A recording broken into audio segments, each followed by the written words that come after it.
My name is Jimmy Quatel. I was born and raised here in Campbell River in 1949, and I lived here with my brothers and sisters uh, throughout all of the time there. We were a good family, happy family, but throughout all of my growing up and as I started to get older, some of my brothers that I was in our home with, they started to disappear. I don't know where they went, why they're not home, why they're not here. So I asked our dad, I said, where's Campbell, Danny, and all of that? My dad never gave me the true answer. All my dad was, he said, it's okay, don't worry about it. But it was baffling. Like, why? Because I knew I had brothers. And all of a sudden, life went on, and I'll never forget the age I was. I was 10 years old. And this black car and a cop car pulled into our driveway. We lived over on the old highway here. They pulled up, they came in, the guy pointed at me, he said, get in the car. And I thought, what? He said, get in the car. Don't pack nothing, just get in the car. I looked at my dad like, are you just allowing this to happen? Young boy. I said, okay. So I did, went and got in the car. We left here. I didn't know where the heck we were going. I didn't even know why I was in this car. So we went up north driving. I don't know how long the drive was, but I was just wondering, baffling, like, what is this all about? Where are they taking me? Where am I going? You know? Nobody was giving me any answer. Nobody would answer the question I was trying to ask. We got up to Kelsey Bay. I found out later all these places in that Kelsey Bay. And there was this little, kind of like a ferry freighter. It was called the U-Chuck. They put me on there, and we headed left there. I don't know where the heck we're going. I'm still and wondering, where am I going? Where are we going? And the only place I went to try to find some kind of, I don't know what it was. I went to the stern of the boat, that U-Chuck. I just sat there and looked at the water, watching the water. I just went into my own little, I guess, taken away. But when I got to where the island, Lurt Bay, they docked. There was people came, picked me up, and went up to this place. I didn't know what it was, had no clue at all. We got there, it was dark by the time we got there. I was walked into their place and brought into this, it was an infirmary. That's where I slept the night. And that's when the beginning of my story, that's the beginning of hell. Like, I just couldn't believe. Here, all of a sudden, this little guy was brought into this place to find out that that place was called St. Michael's. It was a residential school. And all of a sudden, from there, everything just escalated. They were taken away from me, like my clothes, issued their apparatus, their clothes, and all of that. Then I was brought to this place where I was going to be associated with, I think it was 60, I think there was 30 juniors on each side on the back side and on the front side. And that. And all of a sudden I had no clue, didn't know any of them, didn't know nobody, but what the heck's going on? Put me on my bed, this is your bed, this is this, and all of that. Went through all of everything that how I'm supposed to be conducting, how I was supposed to be doing, what I was supposed to be doing, all of that, you know. In the morning, you hear the staff comes into the bed dorm. You know, wake up, wake up. We all had to wake up, get ready. You know, starting the day, all of that. Go shower, you know, everything. Then all of a sudden, you know, we followed kind of like a military way of style. We all had to stand on the foot of our bed. Then all of a sudden we heard the bell, big bell. That's how we were called by. The bell would ring. Then all of a sudden we went downstairs, walked downstairs, down the basement. And all of a sudden I couldn't believe how many children, how many kids were there. Roll, roll, roll, roll, roll, like that. Like, wow, you know? And I'm just getting more inside of me is so, it's just like, what's going on? What's happening? Like, you know? Then we go from there, we all marched in. Oh, first off, I want to tell you about how I guess, I don't know if that part was supposed to be healthy for us. They have this little can, and a staff member comes, we open our mouth, and he goes, squirt, and squirts it into your mouth, and wow, oh, what an awful taste. It was cod liver oil. And I didn't like it. So I went to the bathroom they have downstairs, and I just spit it out. And I came back, got in line, and guess what? Staff member there, standing right there with his can. Not once, but two. And it's just like, wow. But the whole deals of that, I was 10 years old, I was there, and I was there, and there. All of the lifestyle, everything. Staff members, principal, ministers, everything. Everybody that was there trying to keep this little kid, teach me what. I don't know what it was, you know. But the hardest part about my life there is that, you know, not knowing, not my parents, why did my parents not come get me? There's certain times of the year there, kids were allowed to go home, you know, Easter, Christmas, and summer, all of that. But they had to get picked up by their parents, you know, and some kids were going home and all of that, but not this kid. We had to stay there. And because of all of that happened, all those kids that went home, there was only a handful of us that was left behind. So they took us all, put us all in one dorm, you know, and all of that. And that's how we went. It was like 1 year went by, 2 years went by. I think in the third year we did come home. It wasn't our parents that picked us up. Where there was a guy up there with a seine boat, and we were allowed to go on that seine boat. That seine boat was down here in Campbell River. So we came home for one summer. Then it was time for us to go back. Like, I didn't want to go back. I still am baffled why my dad, why he wouldn't make any attempt to stop us from being in that place. But it was so harsh. Everything that was, you know, we had to go through. Eating habits, everything, you know, all of the things that, you know, we were prohibited. We went to bed hungry, woke up hungry, and everything, you know.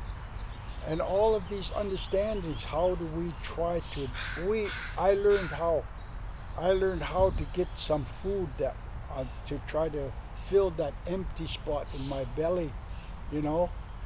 And it was like this apple tree. When fruit were growing up there, we knew that there was a orchard that was close to the school, and we'd sneak off there. And we'd just load up our shirts with apples galore, like, you know. But the part about that was that all those apples wasn't just for me, it was for those other kids that were down in the school.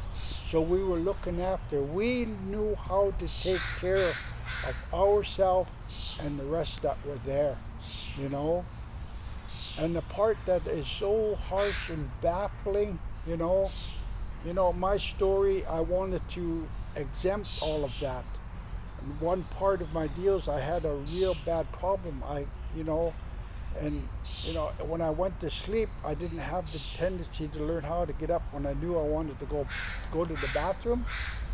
So I was a bedwetter, you know, and and then just to be humiliated through that, staff member, all of that, never forget, you know. And I guess to their self and degrading and all of that, well, I never forget that moment. They grabbed my sheet, took my sheet, and I stood on the foot of my bed, and they put that sheet over my head. So I was breathing in that, you know. Then I had to take my sheet. There was a few of us. We went downstairs, went around the boiler room, and on the other side, that's where the laundry is. We had to bring our sheets there.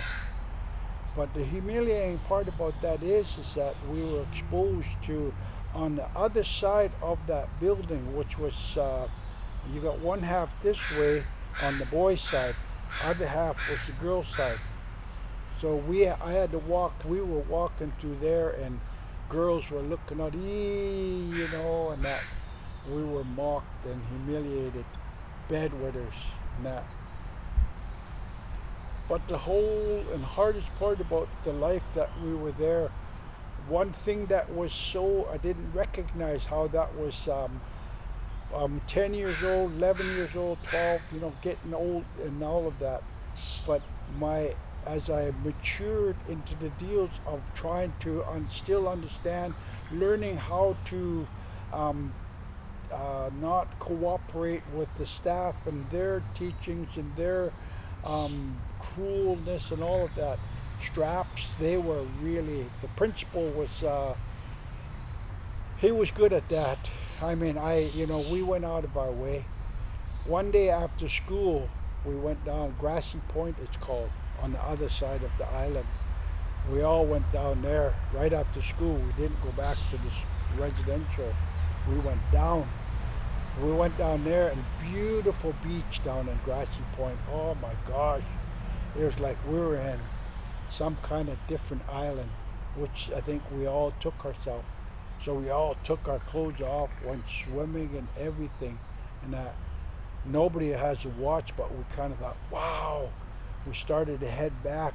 There was a trail that came through on that island, and we're heading back to the St. Mike's. Okay, you remember what I said? We're conducted by the bell.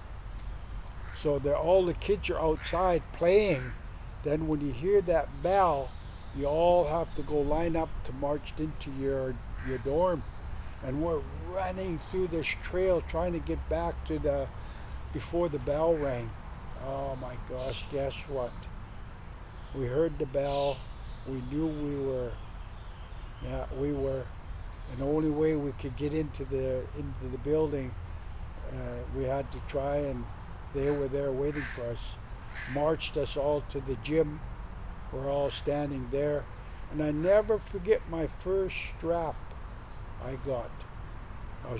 We were gonna get this one kid beside me, and he told me, never forget that. His name was Gideon Innes. He was from way up north, Nunavut. He was an Eskimo, and he was there. And he said to me, don't just look at him. Look him straight in the eye and don't do nothing. Really? Now the principal worked his way down. Put your hand out. Wow. Other hand. Oh, just came down like that with a leather strap. Holy man. I can just feel that heat and everything. But that young fella that told me, he said, don't. But it hurt. It was hurt. So for me, not to show any emotions, nothing. But I know one thing where I did was when we went to bed at night, I pulled my sheets over my head. You know, I allowed myself to weep because it hurt, man. It hurt. You know, everything to that, all the pain, all of that pain. I learned how to just don't show no pain. Don't show no signs of weakness. Don't. Like, you know, anything. Principal, teacher, minister, all of them, staff, everything that went on and on. Don't show no pain. Don't show no pain. You know, we get punished for this, punished for that. You know, and I never forget the one thing that was so degrading was one of my staff members who said, "You're nothing but a dirty Indian." Never been talked that way before. Never heard that kind of deals towards who you are. You're nothing but a dirty Indian. Wow. And I never forget that. I didn't want to be a dirty Indian. And I never forget that. Here I am standing in our shower, and in the things we use to clean the showers and floors is called a brush. And you put, I don't know if it was back then, it was called Ajax, but it was white powder. You put it on there. And I remembered using that and just scrubbing my body. I didn't want to be a dirty Indian. You know, I'm trying to wash that off, But all those memories of being mocked of who you are, you know. But we learned to survive. We did. I did. I knew how to, what's called, with the other kids and everything. And the hardest part about being who we are in that environment, that building, St. Michael's, you know, in Alert Bay, St. Michael's there, and there's other community members who live there and all of that. The community members mocked who we are. We learned how we wouldn't put up with any of that. You know, even in the school that we are, the school wasn't just for the residential, so it was a mixture of the community members and that. So we took flack from them. Then there was a point where the flack that we were getting, we said, enough is enough. So we found a place that we were going to go in. I guess it was called the Rumble place. And that's when the St. Mike's kids against, you know, and the fight just went on. But we just learned how to protect ourselves, defend ourselves in many, many ways, you know. So by the time, I don't know what it was. I guess either I was getting too old or whatever. Had no idea. My parents never came and got me, but all of a sudden I was told, "You're going home." Really? I'm going home. I'm allowed to come back to Campbell River and that. But I came back to my community. I was 14 years old. 14. Never forget that. That age, that deals, everything, you know. So here I am now in my community, gonna learn how to survive. Over here, just over by where Savon is, there used to be a school, Elm School. I was registered there, go to school, all of that, you know. Even to everything, this deals of who I am. Nobody knows anything about the lifestyle of a kid who just came out of a residential school. This part of my story is and I'm in my class, and my teacher came over, and I was just clowning or monkey around, wasn't paying attention. And she came over to my desk, and she had this long pointer stick. Wham! Right over my desk. And it's just a trigger. And I looked at her and I said, you do that again and I'll break that. So she did. I grabbed it out of her hand, wham, like that, grabs me by my collar, downstairs to the principal's office, and she told the principal how disrespectful how I was and all of that. Principal looked at me, said, you're out of here. So I never had an opportunity to defend myself, say like this is, why I reacted the way I reacted, why I did the way I did. Everything here in the community, nobody understood why this little kid, 14-year-old kid, was the way he was. I guess in their eyes, I'm a disrespectful kid. And I thought, okay, if that's the case, then that's what I am, But I know today the lifestyle, and 14, I found an escape. You know what that escape was? Alcohol. Holy mackerel. I put that into my body and I was non-stop. It took away all of that, So I became dependent on it. 14, how the heck do I get it? I didn't, my dad wasn't going to give me money to buy the booze. So I guess at that deal's how do I get it? Learn how to break into places, steal it, break the law.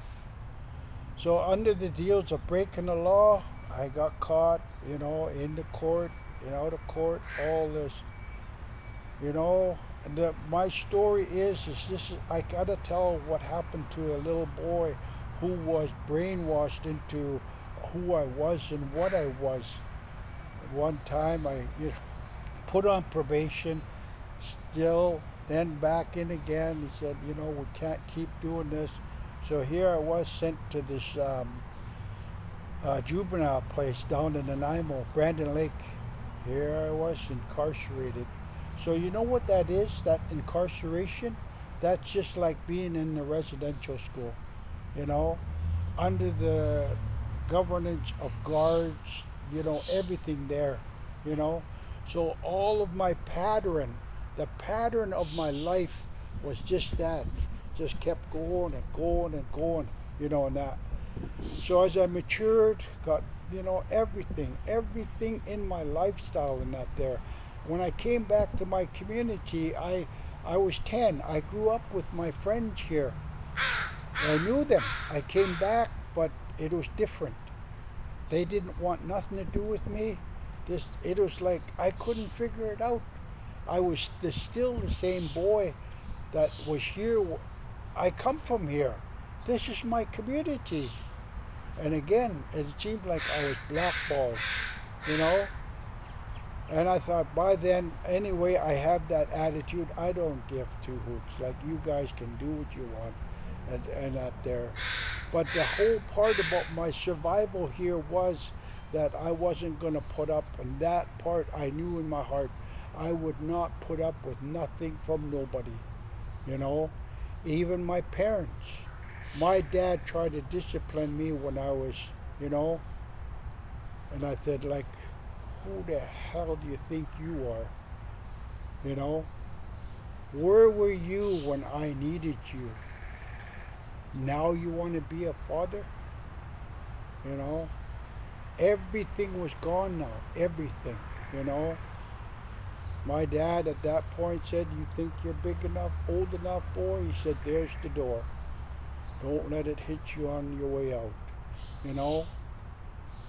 So my lifestyle, I grew up quick, from a teen to an adult, And I went, from there as I progressed and all of that. A lot of, pretty much of 14 to 19, 19. Never forget my last bit. I was down in Haney Correctional, And I knew if I came back home, I did come home once. The cons there said, when they said, we'll see you next sock change. Yeah, right. Got home, and I was still under the deals of probation. Wasn't supposed to be here, wasn't supposed to be doing that, wasn't supposed to be. you know, walking down the street. I was under the influence. Cop car pulled up, get in, down to the station, right back to the joint, you know. That con that said that to me, pointing at me as I was walking in on the fish line. Told you, you know. But I said, like, going on to 19 years old, I figured, no, I can't do this. I can't do this anymore.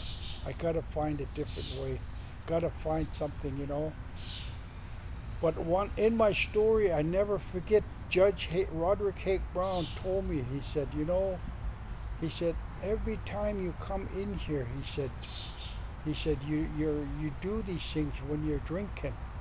When you don't drink, he said you're not doing those things, you know. I said, yeah. So he said in his last point where you're going, he said, I'm not recommending, I'm putting it in there that you attend. Attend what? And there was a program called AA. What? You know? You calling me an alcoholic? You know? Like, wow, what a thing. But I guess under the deals, not knowing, that's what I really became dependent on. You know? 19 years old. But I realized, you know, I had to try and do something different. And that's when I said, okay. I tried the geographical move. I wasn't coming back to Campbell River where I was going to be hanging out with my old buddies. I found out I can stay in a halfway house in Vancouver. This person took in cons. But guess what? Everything started to fall back, even in Vancouver, you know. And I found out, and on the rude awakening of being under and who I am, I'll never forget that. I woke up one morning, forget where that park was, and that's where I passed out. Woke up next morning, like, wow, you know, just to have that kind of a thought. Maybe I am. You know, there's something wrong with this picture, something wrong with this. So I thought, okay. And I didn't give, when I came back, I found this deal. It was here, active in here in our community. But I kept drinking, you know. Throughout all of that deals, and I was, at one point, I wish I was doing this just to myself, but I got into a relationship. In that relationship, I have children, you know, and that. And my two oldest kids seen us, myself and the wife, we were drinking. The youngest one, never. Why? Because we decided to do something. I did, she did. We both decided we were going to quit, you know. We did. I did. And that. Through quitting and dealing with all of that crap, the last thing I ever wanted to deal was St. Mike's. I would never touch that. Never go there. You know? I never forget one day out for a walk with I and the wife, and we're talking. She asked me a question. She said, what did they do to you there? I said, where? The residential school. Holy mackerel. I cut her off. Don't go there. Don't go there. The rest of our walk was in silence. I would never talk about it. Never. You know? And but throughout moving on, everything and all of that, and I stayed in AA, I quit drinking, all of that. But there's a part of my story I never dealt with, part of my story, and that one. And I didn't want to. Me and my brothers, three of us, we tried holding little circles over at the KDC just to talk about that, release some of that, to me, some of it, lots of it, the hate, everything. anger. But I know today, the beginning of the trying this and all of that, and I am Laich-kwil-tach. I come from this community under a heading, and that's being Aboriginal. I didn't ever want that to be recognized. That's a part of my story I was ashamed of, you know. But I am who I am. I started to, functions not wholeheartedly participating in. 1992, they were building this Bella Bella, was called the Katawas Pull, calling all nations to head up there in your canoe. Really? So where I worked at the net loft, I run this big forklift. I took this big, humongous log out of the water. Big. Oh, hooked onto it, brought it out, set it on the ground, and I asked them what they're going to do. And they said they're going to carve a canoe. Yeah, right. So you can imagine my action towards something culture. Yeah, right. I couldn't see that log as a canoe. But yeah, that all of our community members were getting geared to head up for that pole. And a lot of them were going out practicing. The canoe was getting built over by the carving shed. But I was curious, really kept being drawn to it. Every stage of what they're doing, it was shaped. I thought, wow, from a log to that. Then they were setting up plastic over it, and they were going to steam it. I said, what? So they said, when you steam it, that cedar opens up wider. And that, when they had it carved out, it was only about maybe 2 foot. But when they steamed it, it opened up wider. So they cut it off. That was where it stayed. And that's where she is now. That canoe, our community, a fella came up and did the ceremony on it, gave it its name. It's called Laich-kwil-tach. That's the name of our canoe. Translated into English, it means lightning. So I went on that. Very hesitant. I didn't want to be any part of it. But somehow or another, our Creator knew it was time for me to deal with that. If you would have told me where I was going from our beach here, heading up north, the first stop with our canoe, guess where it was? Alert Bay. I've been up there many a times. Soccer, potlatches, funerals, all of that. St. Mike's was still up. I just avoided. I said I'm no longer there, but somehow or another in my body I'm still incarcerated. It still has me. So we went up. Went across from the Nimkish there. Their canoe from there came to get us. We followed them over. Oh my gosh, I couldn't believe. If you know Alert Bay, it's just a little island. But it was packed. Thousands of people were there. They were right from way down ShopRite on the road, honking, clapping and everything. We pulled along the shore up to the Umista, and that's where the ceremony took place. All the chiefs and everything standing on the beach with their regalia on. We had ours on. And they did the protocol. Then they called the Laich-kwil-tach. Our canoe headed up, shifted up, and one person was on the bow, spoke to the people, told them who we were, and they said, welcome, come ashore. Where I was sitting, I think I was the second seat from the back. And all of a sudden I was mesmerized with all of that. From, everything. At one moment I was semi-proud to be Aboriginal. But I looked up beyond them. Guess what I seen? That building, St. Mike's.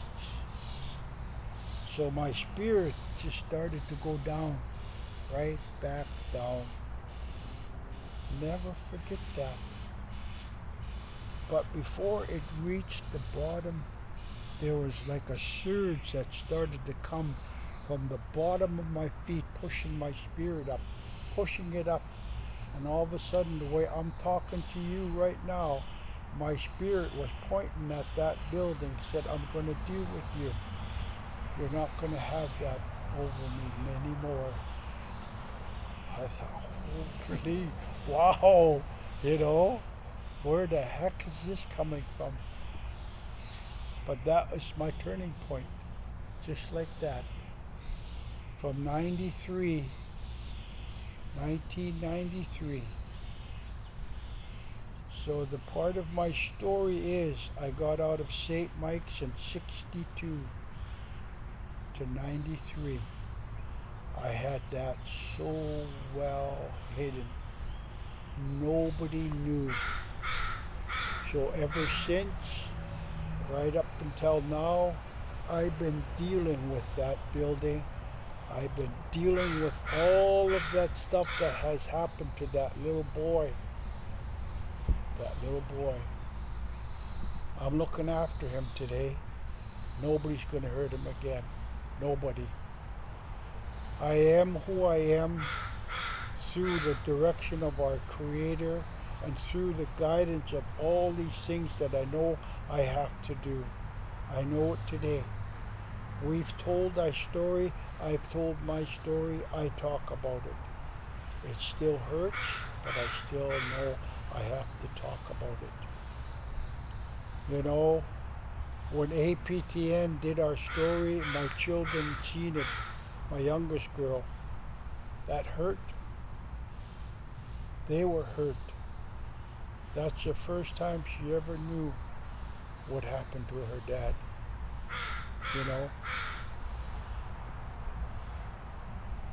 But I know today I have to. My children are proud of me.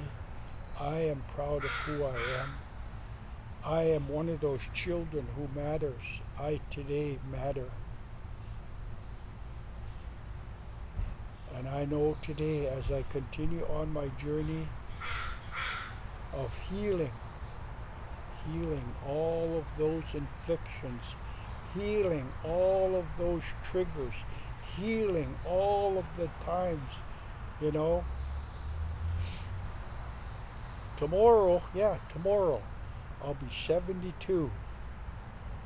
But before I leave this place and go to the spirit world, I know I'll still be working on it. But what happens as a result of taking on that responsibility, I've taken on something that is much more than a survivor. I am no longer a survivor of the residential school environment. I am a voice. I'm a voice for the residential school, and that's what I want to be.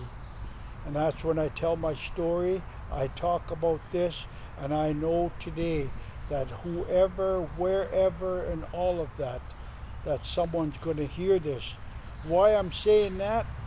Long time ago, I was in my house and I was watching our Campbell River CRTV, and they had a guy on there that I knew from here. And I thought, wonder what he's talking about. So he was talking about racism here in Campbell River. There's this group that's called They Walk Away from Racism. And this guy was talking, and as he was talking, he was talking about all of the stuff that I went through.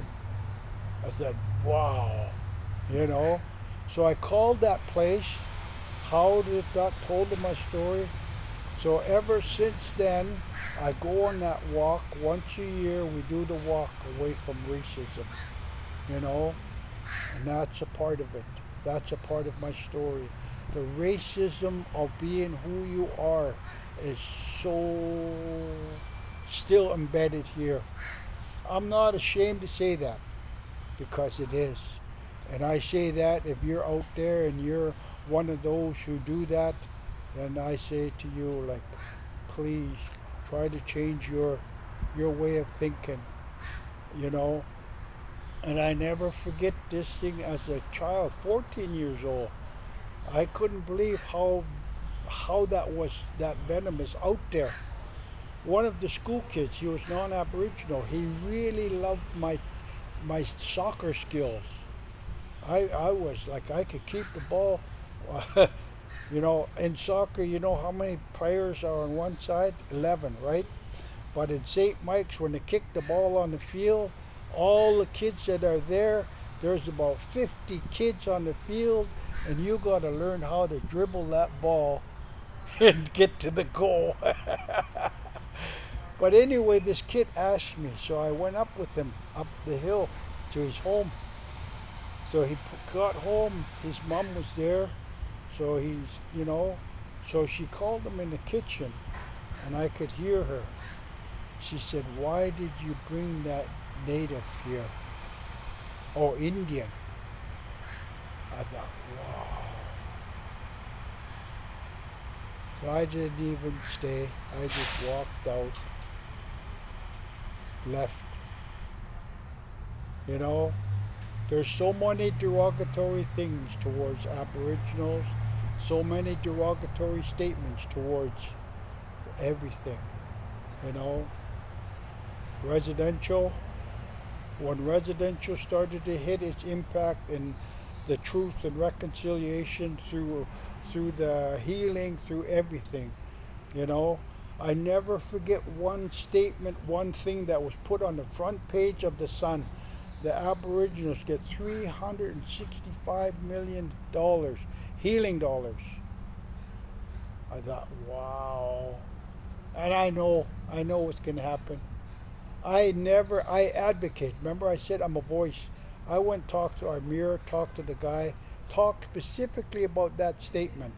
How people out there are going to see, all you're going to see is that big figure, $365 million allocated for healing. But if you ever took the deals and broke that down, how that money was going to be distributed, guess what we would have gotten? Just a small portion of that, you know. But anyway, I've been on that. I was on the board of deals when they had the residential school over at Zakalootan Lodge. I got on that. I'm grateful there. There's so many things I've been involved with by being something like this, by exposing myself, by being willing to stand up and wear my orange shirt, stand up and say I am a, you know, and I never forget how this all happens.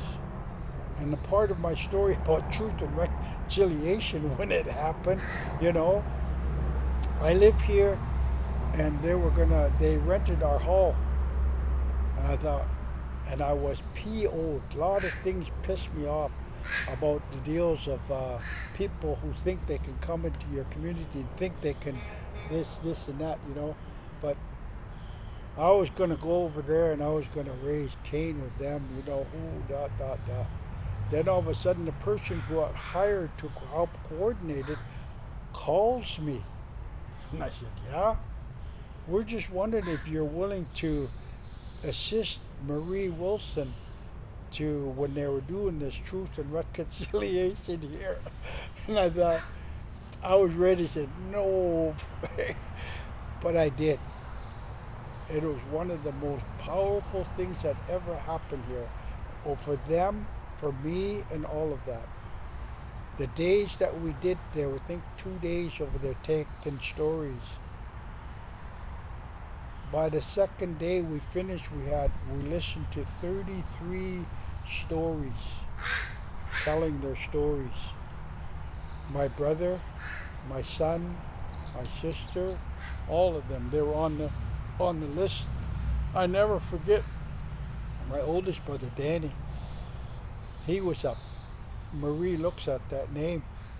She said, "Is that?" I said, "Yeah, that's my brother." She said, "Well, don't you think you should be over there?" See, they had it set up. You were here talking to the commissioner, and they had their support table. And she said, "Don't you think you should be over there?" I said, "No, I'm in the right place." I sat there and listened to him. I sat there and listened to 33 people tell their story, you know? And wow. I wanted to tell mine. I really wanted to tell mine. I heard they were going to be in Port Alberni, so I and my friend, we drove out there. We put our name in, but didn't work out. And I heard the last one was in Victoria, and I said, I need to do that. I went down there, stayed there, got there early, got to where I needed to sign up. I just bang, bang, bang, and I told my story. But I said in closing, I said, I don't know about this truth and don't know about the reconciliation. I know my truth, and that's what I told Mary Sinclair. I know my truth, but you know what? I don't know about reconciliation. You know, if there's going to be any reconciliation, it's going to be up to me, you know. So I've done that. There's a lot of things I'm still involved with. I'm going up to Kamloops tomorrow. It's going to be hard. Nobody ever in there, just to think that was going on. Wow. When I heard about that day of them discovering 250, wow. You know, there's a lot of part of my story when that little boy, I call him that little Jimmy, when he came out. I never ever wanted him to come out. Never. And the closing part of my story and my, you know, of being able to be the voice, in many, many areas.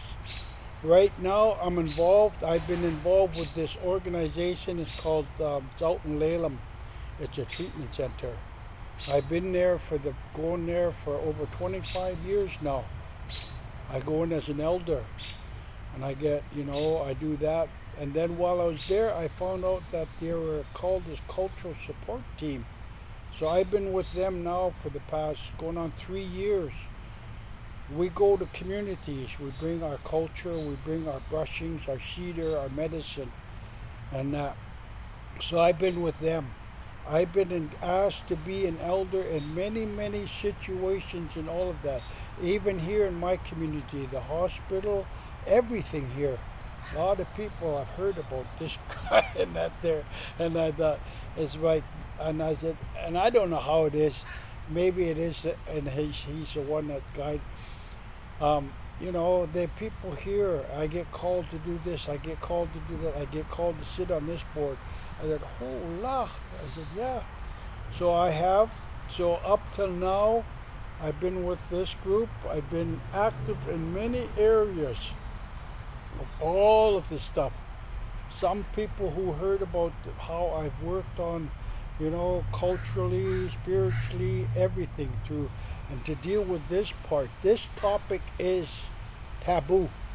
People don't even want to hear about the residential school. People don't even want to go to the residential school. So I do. Took me a long time, but I'm dealing with it, and I'm going to deal with it. Like I said, I'll be dealing with it until I leave this, go to the spirit world. But I know today how much I have a passion. I have a passion for that. I have a passion to look after children. I have a passion for elders and all of this stuff. So when I look after myself, I take care of all of that, and I deal with all those things. And I know today it is for a reason, you know. And like that day when I said, when that happened up there, I'm going to deal with you. So I'm dealing with all of it today. And I think what we'll do in closing here, like you guys said, I'll show you these pictures and give you a little story to them. You ready? Hold it. Okay? Yeah. This one here is about the three amigos. It meets my brothers, and my brother Dan and my brother Campbell. We took upon ourselves, we started to deal with our deals, the residential school. Czech TV came and interviewed us, and they took this picture. I think I was Jose, Pedro, and Manuel. Yeah, we all took a name of being. Then our Mirror, our local Mirror, they came and they got to interview us about, and that's a story of the three amigos. So we tell our story, and this one here is three amigos fight to overcome past injustice. And that's it. We're doing that. And I have a lot of stuff that I've accumulated and I'm a participant to, and being able to take care of myself and all of that. That was some of the people that were doing under the Truth and Reconciliation when it came here. I'll show you one that I was wholeheartedly a participant to this Truth and Reconciliation. Here it is. Truth and Reconciliation came here to our community, and they took all people's stories. Residential school survivors tell their personal stories. I was there up front with one of the commissioners. Her name was Marie Wilson. We did 2 days over at our hall, Thunderbird Hall. People came. We did 33 stories. People told their stories, you know, and wow, it was such a deal for me. You know, my brother, my son, our son, and people I know here who came and told their story. There was one young fellow who came, he told his story. I'll tell you this one in closing. There was a ceremony that the Nuchalno did to somebody. They blanketed that person. And then the Nuchalno, in their way, they came and shook my hand. It's called good gesture. So I just put that in my shirt pocket. Then there was a young fella who came, he sat and he told his story. And he told about a staff member who sexually abused him. And he took and gave him $20 and told him to keep quiet. After he did that part, I had him in deals, guess what, $20. So after he finished talking and everything, I went over to him, I shook his hand, and I put that $20 bill in his hand, and I said, don't be quiet, you talk. So that's just like taking away that deal that person did to him, and I did that. But in the understanding of all of us who were in everything, I say to those who feel that they don't ever want to talk about, I'm okay. I can talk about it. I'm a voice for this residential school. I'm a voice for the infliction of all that happened. And I'm going to still be that voice. And I want to say to you today, thank you for allowing me. In closing, I'm going to close with who I truly am. Gila Kesla, Nukwa Kwa Kilaji, Ha Laich-kwil-tach.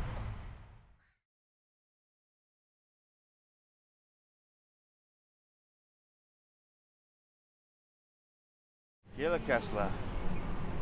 Nukwa Kwagotala. Nukwa Chris Roberts. I'm the elected chief counselor of the Weewakam Nation, and I'm happy to be given the opportunity to address you today on this platform. I've been thinking over the past couple weeks since receiving the invitation on what to say, because there is so much to talk about. But I'll begin with acknowledging and thanking those that have made this possible, those that have acknowledged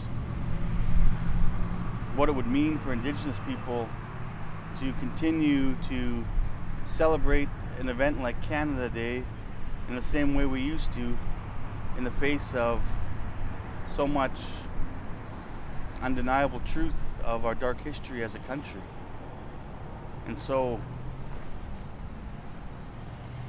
it takes, I think that in itself speaks to some hope for the future. I can't find the right word really. Maybe it'll come to me in a bit. But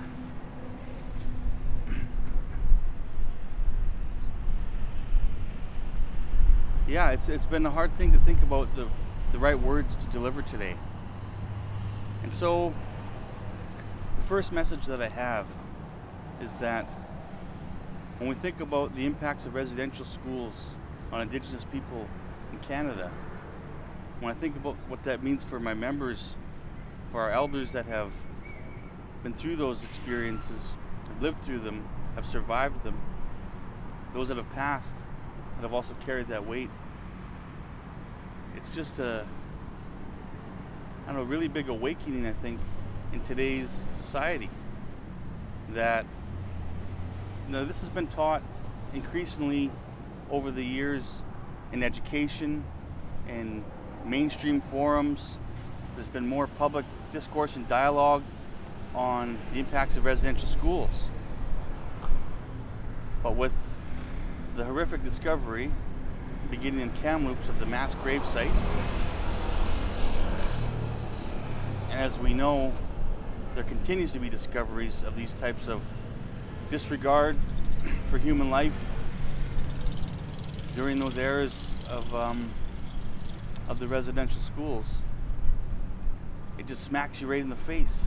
You can't look away from it. It's all around you. It's undeniable. So I think for some folks, some Canadians, maybe it didn't hit home. Maybe it was numb to it, or that didn't involve me, and why can't they get over it already, or whatever types of thoughts might occur in the minds of non-Indigenous Canadians. That's all changing. And as much as it's very hurtful, there's a lot of grief. Many of our people have been triggered through this.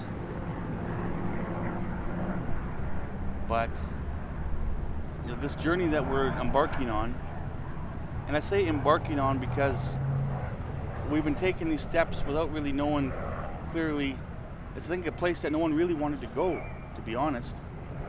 It's like a mountain, maybe, if you think about it. And it's like, wow, I wonder what's on the other side of it. Maybe we'll never know. Things are good over here in this valley. It's not perfect, but we like it. And we don't really want to make the tough journey. We're pretty sure there's great things on the other side of that mountain, but it's going to be hard to get up and over it. Well, that's where we're at right now. We're at the foot of that mountain, and everyone's looking at it like, holy smokes, here we go, there's no turning back. That's the journey we're on as Canadians now. And it's encouraging, because I think that those that are up to it, that are willing to go on this journey with us as Indigenous people, and Indigenous people themselves, because it's going to be hard, that there's going to be great reward for us on the other side, at the top of this mountain, as a better country for the future generations, building on the strengths that we all bring, and with the foundations that lie within the values and the teachings of us as Indigenous people. For myself as a Laich-kwil-tach person, standing in my territory here, I'm really grateful that the relationships we have with other groups, the Chamber of Commerce, the local government, other governments and business, to be given this voice. It's quite humbling, really, and very appreciative and thankful for it. And so it's encouraging just knowing that we've got support to move ahead into the future in this way.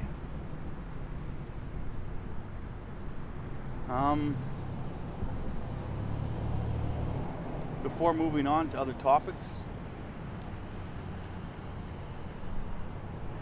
my message, I think, to all citizens of this country, to citizens of our territory, of the Laich-kwil-tach people in the city of Campbell River in the region, is with this undeniable truth that surrounds us, don't shy away from it. Face it head on. Ask yourself tough questions. Don't hesitate to reach out to your local First Nations and Indigenous friends. If you're unsure of how to do that, look us up at our administrations, at our band offices. There are resources there to help educate and understand things from our perspectives. Embrace it. Have conversations with your families, and only through that will we come to a better understanding of each other. You know, there's a quote that's, I don't know if it's overused or not, but I firmly believe it. It's from the Truth and Reconciliation Commission from Justice Sinclair.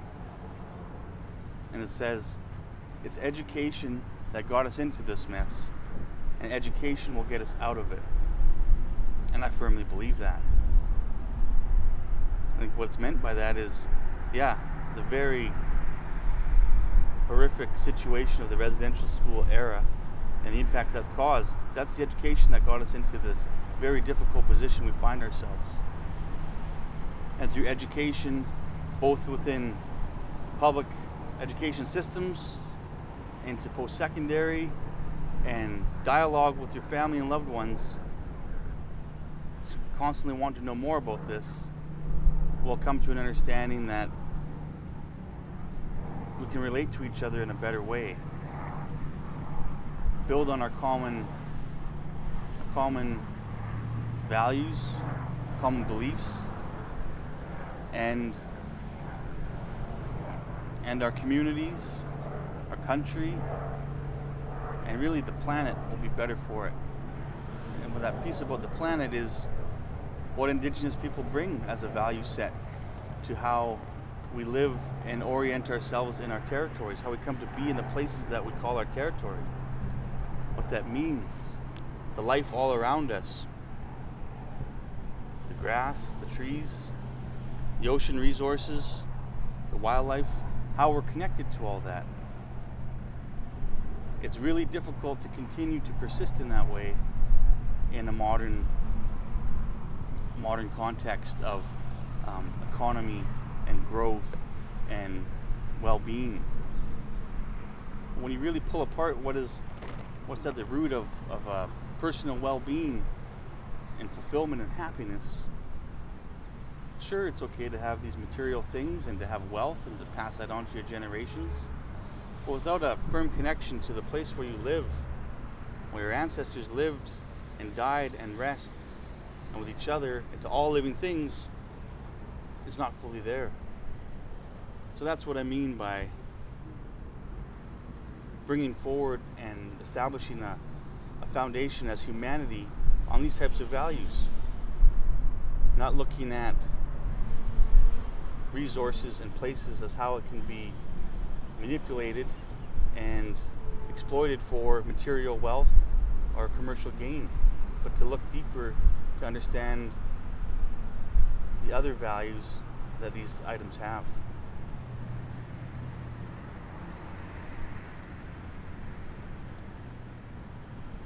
Going back to the comment I made about education, it's so important. I've had my own experience, and to be truthful, it's been quite positive. I attended Campbellton Elementary here in Campbell River, and as a member from the Weewakam Nation, I'd always felt respected. All of my cousins and family did there. We were proud. And so that was pretty cool, I thought. Our language was starting to be taught in a small way. And the teacher that we had for that, I'm so thankful for the time she gave us. Our culture was represented there. My Uncle Bill Henderson carved a pole at that school, and we got to participate in it and see that transformation of a log into a totem, which stands today at Ripple Rock Elementary. And so to have that inclusion, I think it was a really important step.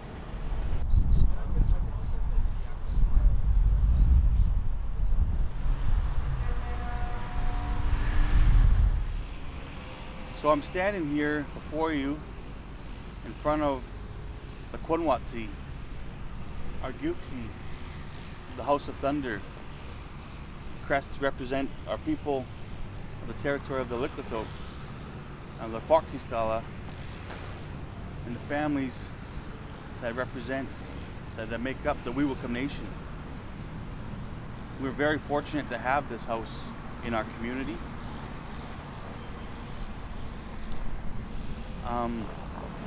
Before, we used to practice our celebrations in the Thunderbird Hall, but very important cultural ceremonies and events take place in here. It's who we are. It's where all types of important life events and business take place.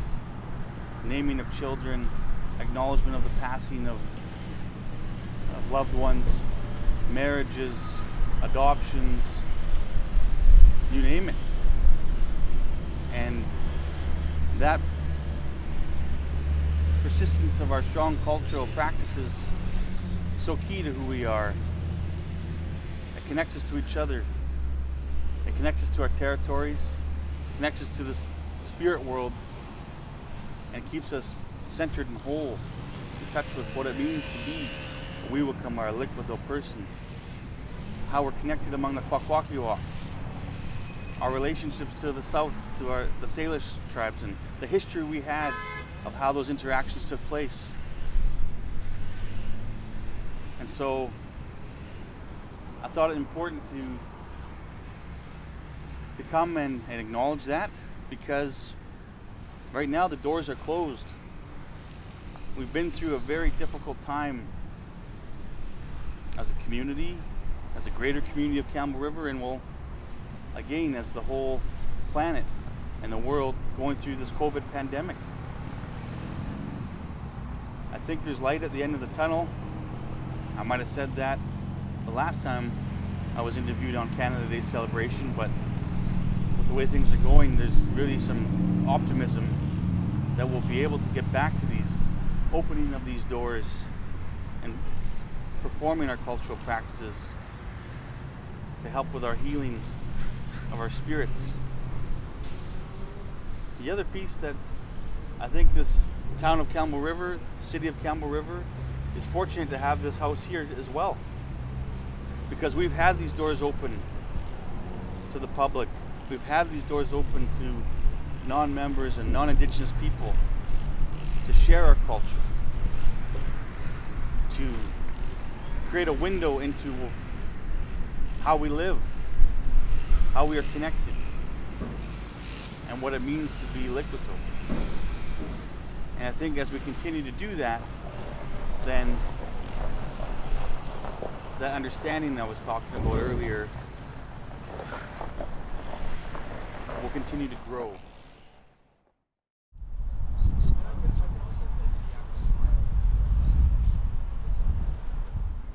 So I want to talk about the role that we've had as the Weewakam Nation in the community of Campbell River. It was built up all around us. This was our village just down at what is called the Tai Spit, known to us as Kamatu, a place where my ancestors lived for generations. And clearly the resources and the bounty of this land were too much to resist for the settlers that came here. The large timbers, the abundant salmon, and so things were built up around here. And it was very difficult for my people. Our vast territories shrunken down into small reserves. told you have to live on those reserves. They're good enough for you. There are these principles that I learned in university, ironically.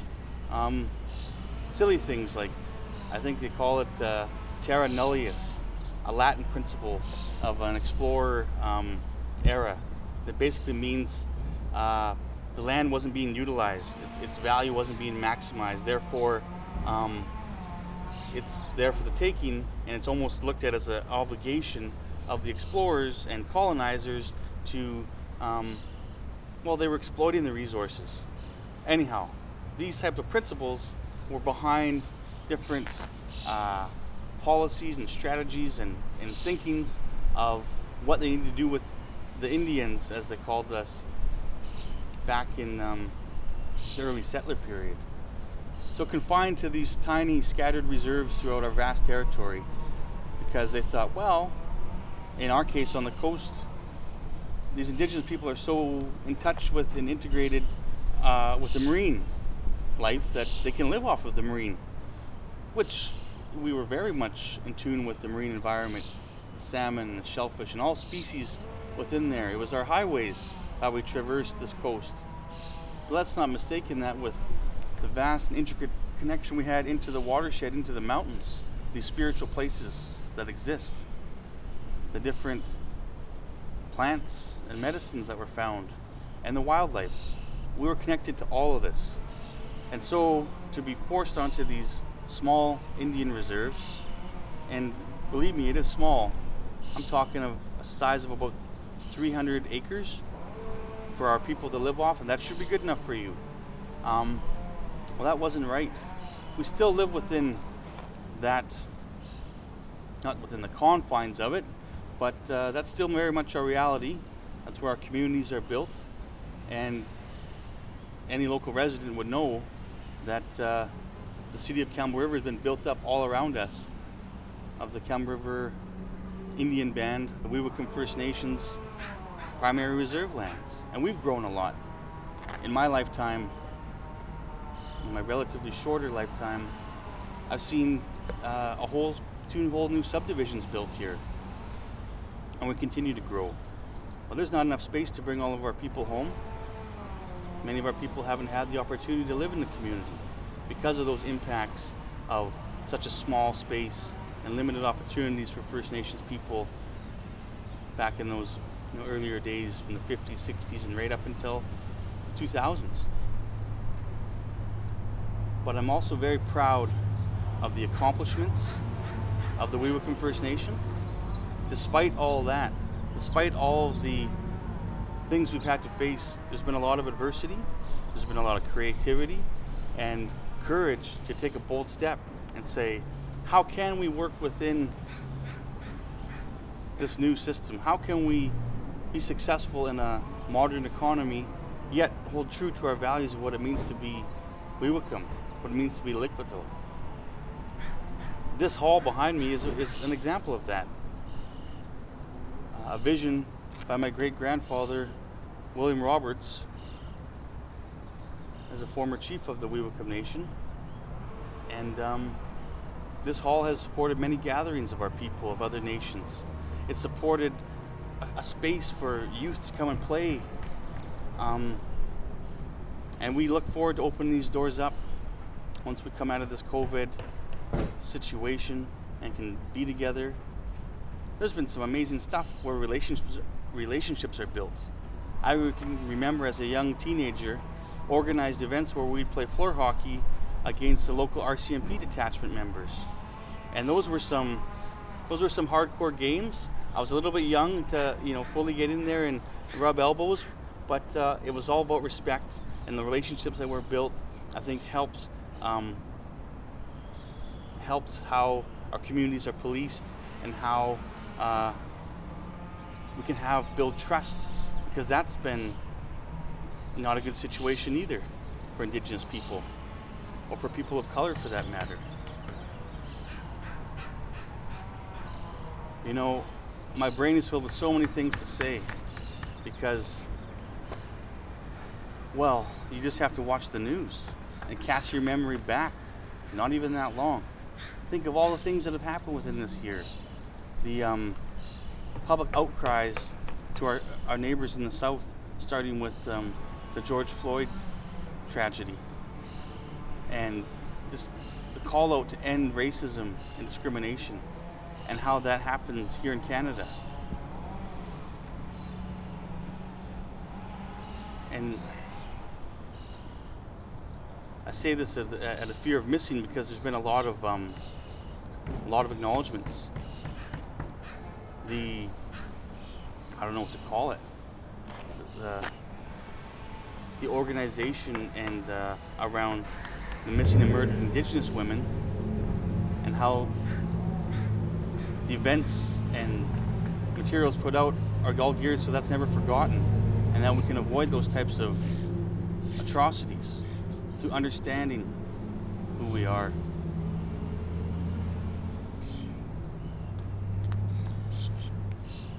Like I said, my brain is filled with so many different directions I can take this. I lost my train of thought a little bit, and I wanted to go back to acknowledging the courage of the leaders before me and of our members to follow those pathways to help Campbell River, make Campbell River what it is today. And those are through major strategic investments, like the establishment of the Discovery Harbour Shopping Centre, the building of the Discovery Harbour Marina, conversion of our very scarce reserve lands that I talked about, to have the courage to sacrifice some of those for an economic gain, mind you, but that's for a vision into the future. Without sovereign wealth and our own independent income, we can't truly be self-determining people. And our previous leaders knew that, and this is why they made those decisions. They come with their consequences, trade-offs, opportunity costs, whatever you want to call it. But they took a leap of faith that we would get to a better time. And that's true. We are able to now purchase our territory and our lands back. That's not right, but we're in a position to do it. And we can convert those lands into a reserve community for residential areas for our people into the future, to bring all of our people home again. So it was just really important for me to acknowledge the contribution that the Weewakam First Nation has made, the Weewak Nation has made to this community and support its success economically, and the culture that we bring as the Laich-kwil-tach people to enrich the lives of all those that live in this area. And that, you can't put a dollar figure on that. You know, that is something I'm really excited to see showcased again with pride. And it started back in, well, I'm sure it started a long time ago, but I think a unique thing for Campbell River is I think of my grandparents, I guess it's my maternal great-grandparents, Sam and May Henderson, and just the generosity they had back in the 60s and the 70s with their children to showcase the culture, the proud heritage. And the local residents were very humble consumers of that, and feasted with them, enjoyed those presentations. And the understandings that were built back then in those areas of, the 70s and earlier, those family relationships have maintained all the way through. And they put us in a good position as a city, as a region, to build on those strong relationships. And you watch what emerges from this. It's going to be astounding, because I think we're far ahead of the game compared to other places because of things like that, of an openness of sharing it and putting trust into others, that it would be respected and appreciated for what it truly is.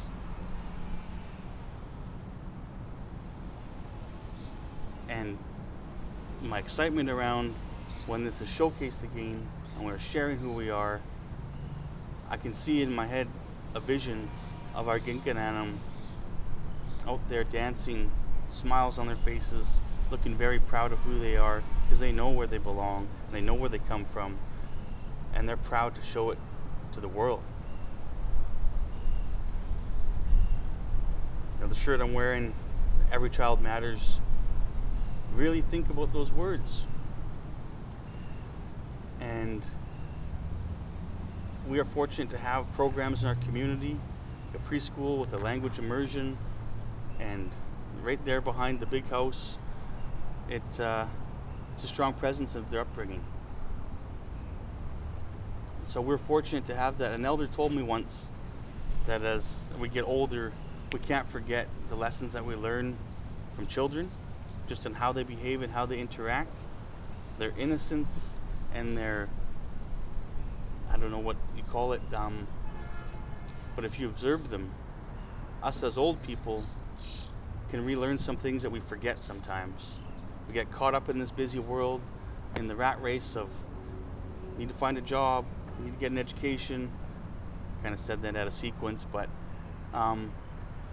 life is busy and it throws all types of things at you. And you get caught up in it, you don't take a moment to pause and enjoy the small moments, then those are the types of things that children can teach us. So we must never forget to be with them and to be open to learning from them as well. And when I talk about children in this way, it's really kind of unimaginable how it would feel for parents and caretakers and loved ones and, all of the adults in a village to essentially wake up one day and all your children are gone.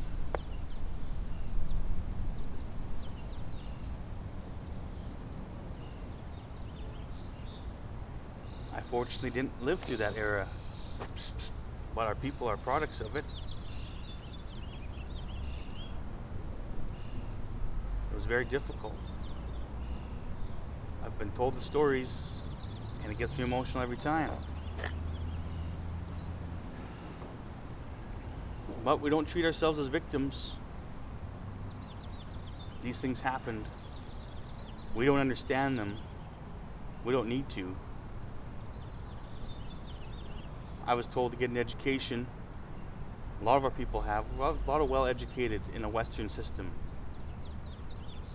But we must be educated in our identities and our culture and our values and teachings equally to be able to represent our people properly.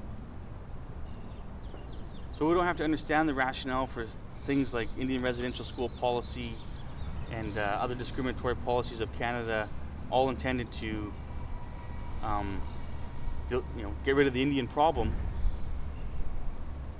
But we know about it. We need to learn about and understand how it's impacted us and never lose our voice or our power, our superpower of choice in our daily lives to take back what is ours and to continue to grow and prosper. I learned something back in, I don't know where, it's called The White Man's Burden. It was some history course, and it was just another mindset of explorers of, Christianity and colonization of all this stuff, of the history of the world. And it's this thing where it's like, well, we're the civilized ones, we've got all these proper religion and whatever. I'm probably not doing this theory or this concept justice. But so we set out and we conquer new areas, and it's our burden, the white man's burden, to show them the way of God and all this stuff. And so, okay, like I said, I'm not scholarly enough to really dive into that, but I see that flipped on its head nowadays. It's the Indigenous person's burden to help show the rest of the world the other way of how we connect and orient to this planet so that it can survive for the future generations, that we are guests here, that it's not ours to do whatever we please with, that there are limitations, we have to live in balance. That is the burden of the Indigenous man nowadays, and I feel like that's the direction we're headed. So thank you very much for this opportunity to hear my voice as an elected leader of the Weewakam Nation, share some of my thoughts. They're not always entirely reflective of all of our members, but I do my best to represent our people properly and the responsibilities that we do have as elected leaders. It's felt really good to be able to share a little bit of what we go through, and there's much more to tell. And I'm confident that there will be a lot of space and opportunity for these dialogue and a discourse to continue to build on our shared understandings. So as much as at this current moment in time, it's really stark that as Indigenous people, Canada Day, it's not really ever been anything to celebrate. And more so now than ever. And so I am I can't find the right word, but I think I'm appreciative of local governments and agencies and stakeholders to acknowledge that, because it's not going to be without backlash from Canadians and other citizens. The idea of the canceling of a national holiday, which is meant to celebrate, our collective history as Canadians, to be proud. As Canadians, we are very proud, and there are a lot to be proud about. However, there's also a lot of history that hasn't been fully told, and is starting to be. So, yeah, that took courage for governments and organizers of Canada Day celebrations to, as I say, quote unquote, cancel them, to substitute those usual celebrations with giving Indigenous people a platform to tell our story. But it was the right thing to do. And I'm hopeful that with this pause of taking stock, as I said previously, at the foot of this big mountain, if you will, that's going to be very difficult to overcome, it really helps acknowledge that that's where we're at. And we are all going to head over that mountain to better places for us into the future. So I look forward to opportunities where we're not scared to come together and celebrate an event like Canada Day, because your local Indigenous peoples will be properly represented and will be front and center participants of those to continue to tell stories of our vision for the future, and also as the stories of the truth of our past continue to get told. So this has been it's been felt really good to share this, and thank you everyone to help organize it. I hope everyone has a great day. Be with your families and loved ones. Never take anything for granted. Laich-kwil-tach.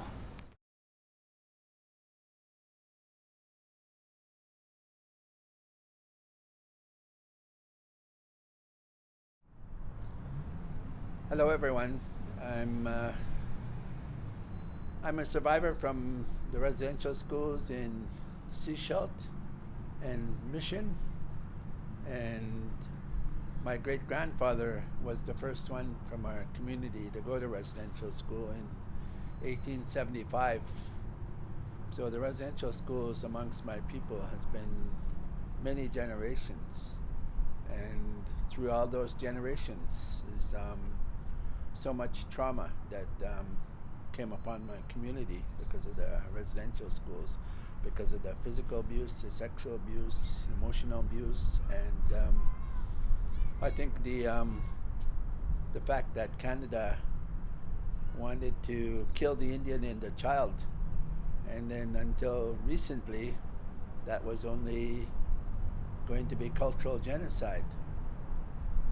But I think after Kamloops discovered the 215 children, it has become genocide.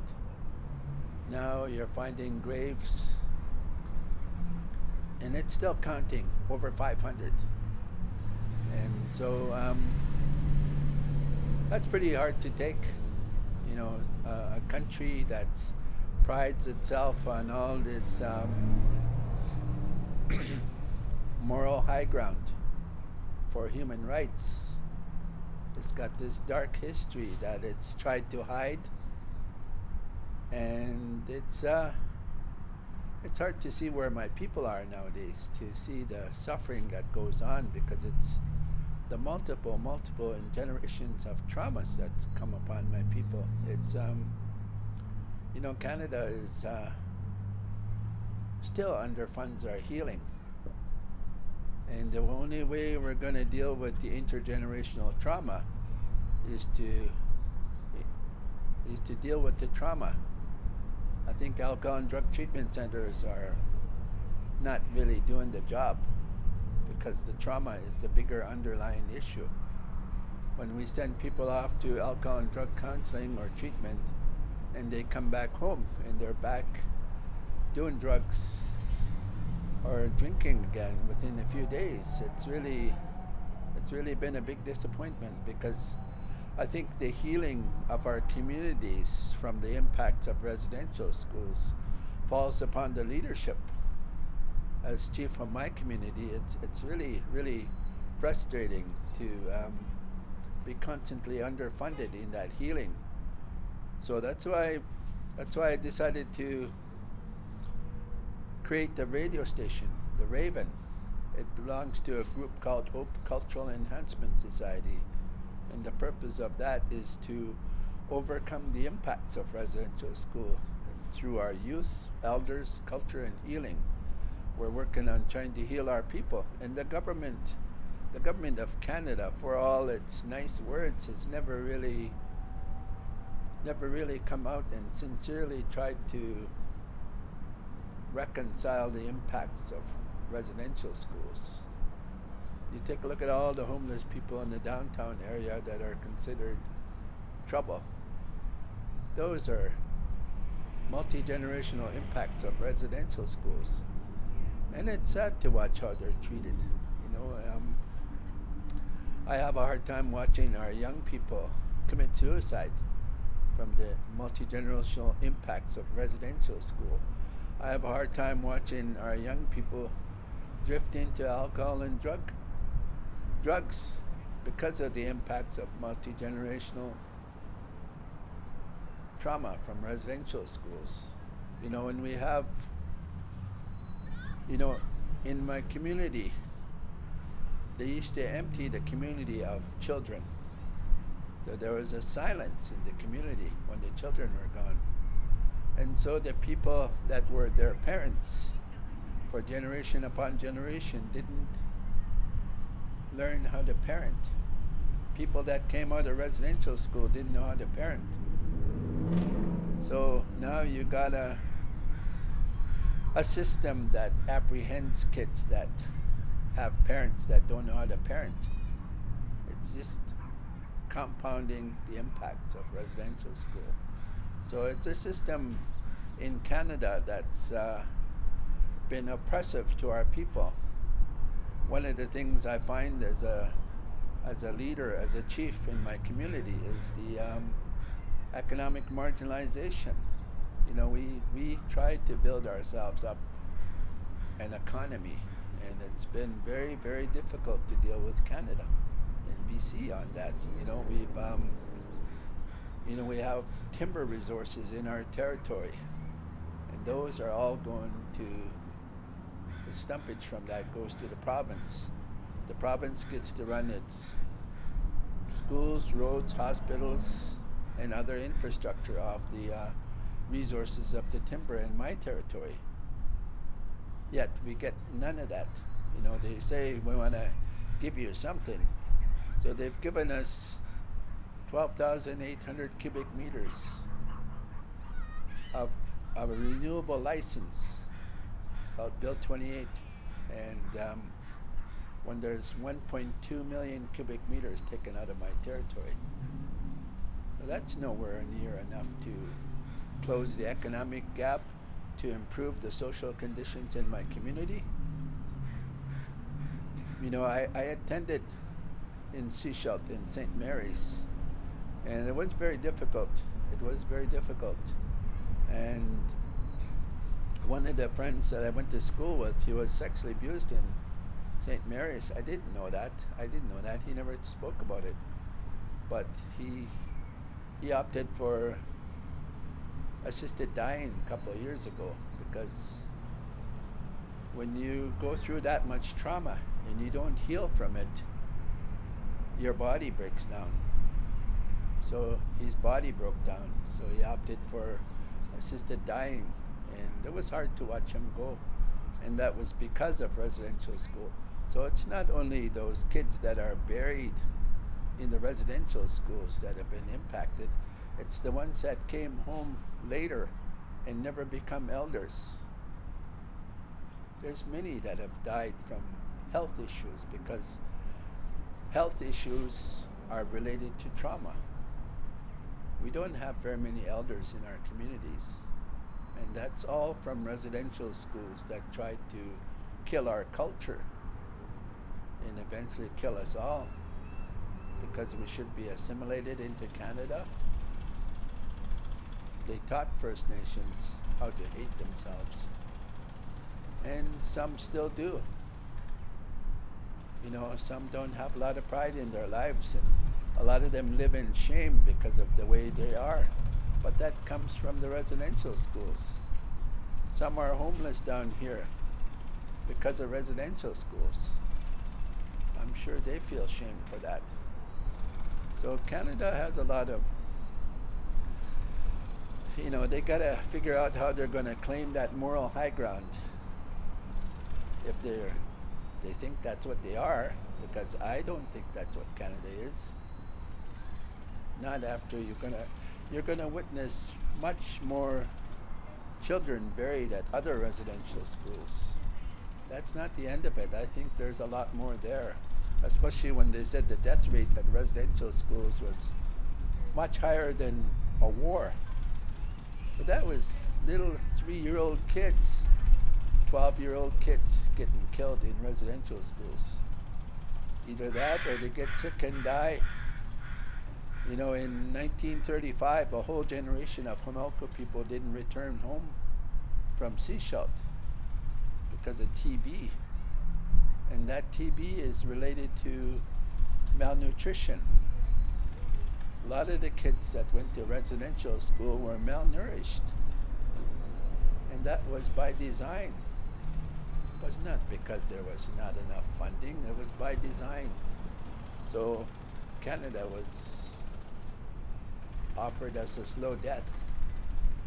Some of them die as they become elders when their bodies fail. Lots of our people suffer from diabetes, heart issues, cancer. Those are all stemming from emotional issues that are unhealed. And Canada does very little to heal people, especially the ones they've traumatized, like First Nations. So I'm really, really saddened by what happened in residential schools. You know, it was sad to be there.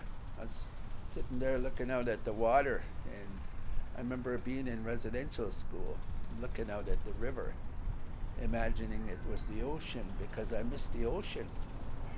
Then counting the days till I'm home, counting the days since I was home. Those things don't happen to other kids.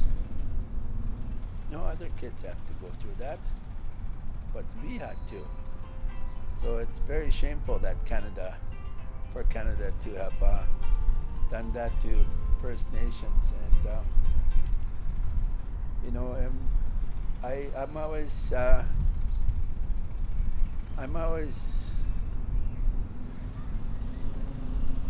It's sad to see. It's sad to see because Canada has done very little to change its ways. You know, Trudeau says we're the most important relationship, but done very little to change that. Done very little to change that.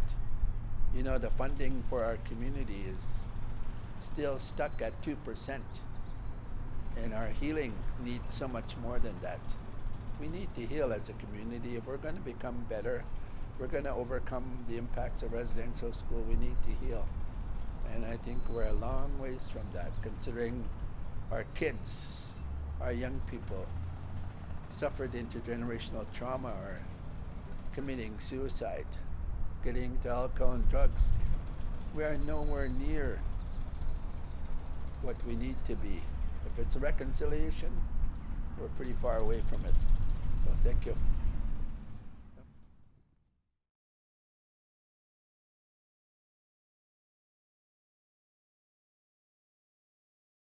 Laich-kwil-tach. My name's Dallas Smith. I'm the president of Nummakol's Council and a member of the Clawetsis Nation.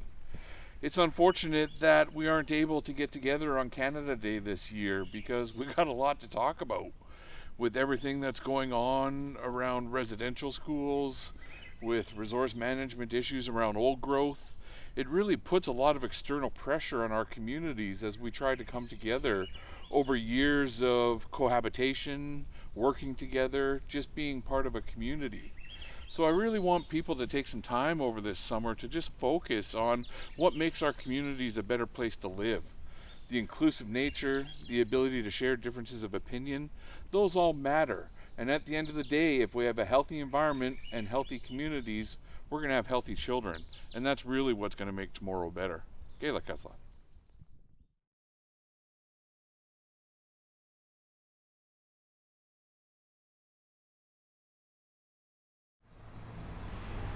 So this Canada Day, like the one last year, is going to be a little bit different.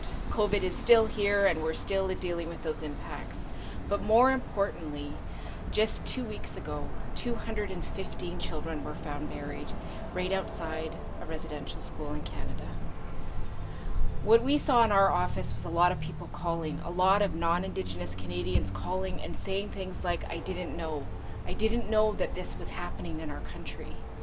I remember one constituent in particular who said, I don't think there's any other schools in Canada that have unmarked graves outside. Right now, we're looking at numbers close to 600 that have been found over the last few weeks as Indigenous communities go out and get the resources that they need to find these horrendous finds. I will say this though, the Indigenous constituents that called me have been very clear. They were not surprised, but they were finally recognized for the history that they've experienced. My grandmother went to residential school in Laich. I'm wearing purple today because it was her family color, and I'm wearing orange to remember all of those children. So this is our Canada. We have a country that we are trying to understand in a new way. So let's hope that we all come together, remember that reconciliation has to be at the core of every decision we make, and we have to remember that the children that were found leave a legacy that we all have to carry. So I hope that all of us recognize when we look at Canada Day this year that we are in a Canada. This is the history of our country, and it is all of our responsibility to do better. Thank you for thinking about that during this time.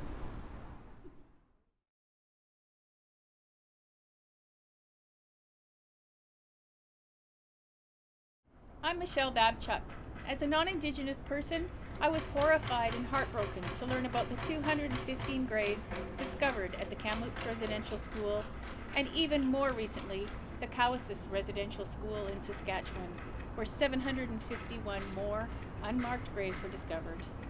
Today, on what would normally be a day of celebration, we need to reflect on the horrible truths of our past and realize that people across this country have been awakened to issues that Indigenous communities have struggled with for decades.